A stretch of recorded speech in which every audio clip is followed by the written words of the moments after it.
I am Alberto Armellini, plastic surgeon from Rome. I am here in Los Angeles, California with Dr. Terino, my good friend and my teacher. I come here every year, 15 years now, to learn from the best. Now I am going to introduce Dr. Terino, his art and his work. Three-dimensional facial contouring represents a new era of the aesthetic of the face. Dr. Terino began teaching the importance of three-dimensional facial contouring at international medical meeting as early as 1978. Dr. Terino design and implants are used exclusively by plastic surgeons internationally to create beauty in the young as well as the old. His unique facial contouring surgical technique using these implants is acclaimed as one of the greatest pioneering achievements in world plastic surgery in the last 100 years. Dr. Terino based his subject on the fact that the face is not a flat sheet, but a combination of hills and valleys, due to the important region of the face including the cheeks, chin, jaw, nose and eyes. The attractive capacity of the face is based on the balance between these facial regions. The aging process acts in 4 levels to skin, the muscle, the fat and the bone, but the most dramatic change occurs when the fat and the subcutaneous tissue shrink and dissolve away with age, leaving the patient looking quite different and emaciated. Dr. Terino has done thousands of facial contouring surgeries with implants. Through his textbooks, writing a lecture, he has been teaching young plastic surgeons throughout the world. So, Dr. Terino, welcome. Thank you, Alberto. Thank you. I've known Alberto since the turn of the century, when I was invited as one of 3 American plastic surgeons to go to Rome to participate in the Congress held by the Pope as the Jubileum for the turn of the century in arts and sciences. Alberto was kind enough to pick me up at the airport and to take me around for the entire trip with my wife and my father. Since then, he has come back many times to visit, and I go to Italy for various conferences and he joins me. I have not learned Italian yet, but that's on my list. The basic principle of facial contouring and changing the shape of the face in 3 dimensions is really very simple. It became very apparent to me as a young man wanting to be an artist and loving faces that the bone structure of the cheeks, the chin, the jawline made a big difference in how somebody looks, both when they're young and when they're older. Yes. Now, that was nothing new for me to invent, because everybody really knows that. We have been looking at artists for centuries doing sculptures of faces and showing how they are all 3-dimensional in quality. Current day cosmetic surgery, as it was developed, has only been 2-dimensional in quality. In other words, quite flat. And the idea that I came up with, very simple one, was that since there were some existing small devices being used in the chin and the face, why didn't we just make some that were very natural and very anatomically styled that we could put in through small incisions up this way into the chin region, small incisions inside the mouth for the jaw and the chin, or even underneath the chin. Yes. So based on that, I developed an implant shape that fits on the chin.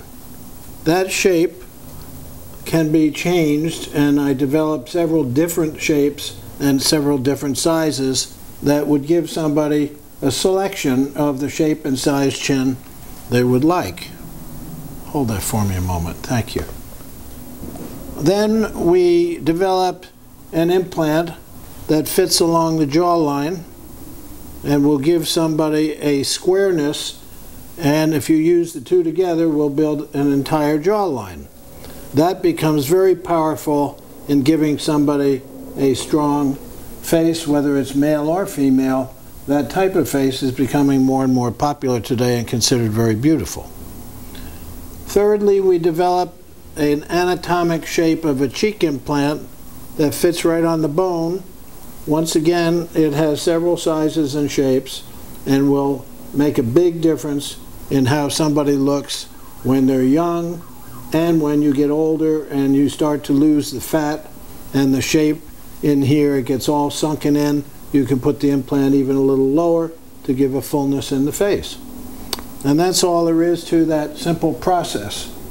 We can combine that with traditional surgeries and new surgeries to lift the entire part of the face up over the skeleton to give more enhancement to the cheeks, to the forehead, to the eyes, and I'll show you a couple of examples of that. Now we want you to turn the chair.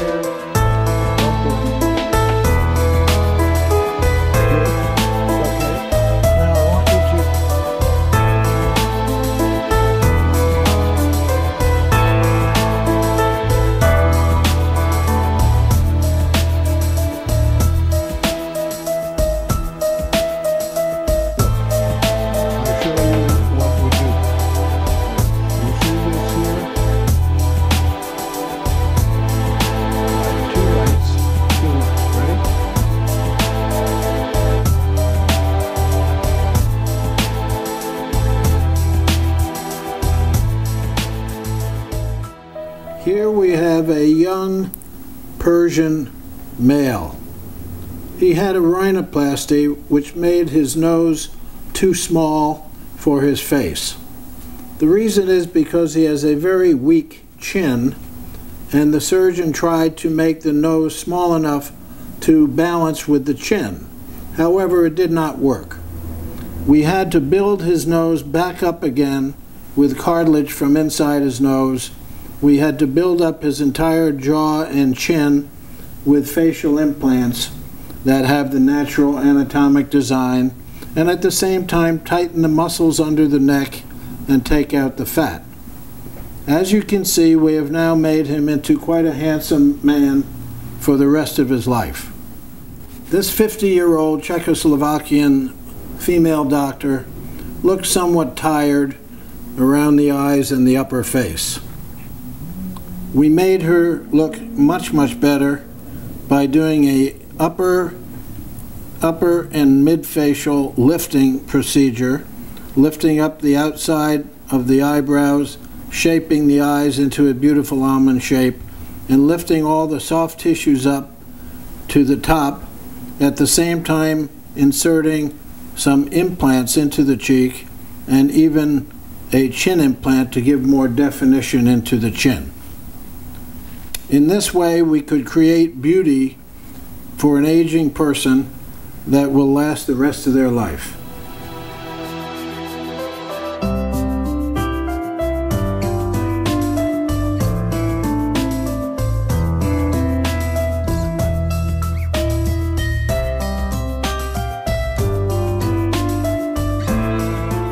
And now, Alberto, I'd just like to thank you for being my friend for 15 years and coming over here. Thank you. And Alberto is one of my proteges that I am trying to cultivate around the world to teach them the technology that I think will help everybody for a long time into the future. Thank you, Dr. Terino. You're welcome. Thank you, Edward. Thank you.